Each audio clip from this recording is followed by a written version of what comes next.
आज ही तीन नावं पुन्हा एकदा आपण दाखवणार आहोत।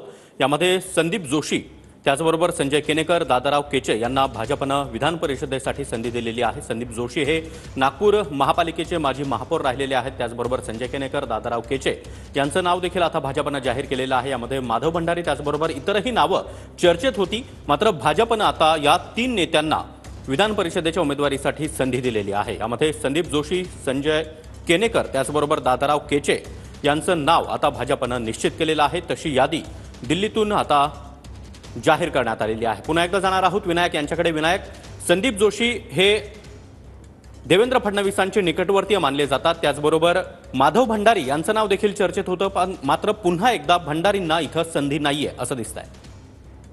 सागर बरोबर आहे। नावं चर्चेत जर आपण पाहिले तर अनेक नावं जी आहेत या ठिकाणी चर्चेत होती, परंतु भाजप जो आहे तो नेहमीच उमेद करताना समतोल जो आहे तो भाजपमध्ये राखला जातो आणि त्याच अनुषंगानं ही तीन नावं जी आहेत ती समोर आलेलं आहे। संदीप जोशी जर आपण पाहिलं तर माजी महापौर जे आहेत ते नागपूरचे राहिलेले आहेत, देवेंद्र फडणवीस यांच्या निकटवर्ती आहेत आणि पक्षासाठी नागपूरमध्ये त्यांनी चांगलं काम जे आहे ते केलेलं पाहायला मिळतंय।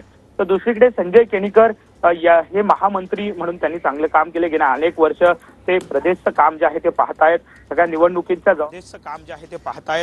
निवडणुकींच्या जबाबदाऱ्या जे पक्ष देईल त्या जबाबदाऱ्या त्यांनी पार पाडल्या आहेत आणि त्यामुळे त्यांना सुद्धा संधी जी आहे ते दिलेली पाहायला मिळते। तर दुसरीकडे तिसरं नाव जे आहे ते दादा केचे यांचं, त्या केचेंना विधानसभेची तिकीट जी आहे ती पुन्हा एकदा नाकारलेली होती आणि तेव्हा त्यांना शब्द जो आहे तो देण्यात आलेला होता आणि या शब्दाचं पालन जे आहे ते करण्यात आलेलं आणि त्यांना सुद्धा ही उमेदवारी जी आहे ती देण्यात आलेली आहे। तीन जागा ज्या आहेत त्या भाजपच्या वाटेला आहेत आणि हे तीन उमेदवार दिल्लीतनं आता जाहीर करण्यात आलेले आपल्याला पाहायला मिळत आहेत। सागर, नक्कीच विनायक, तुम्ही आपल्यासोबत राहा। पुन्हा एकदा ही तीन नावं आपण सांगणार आहोत।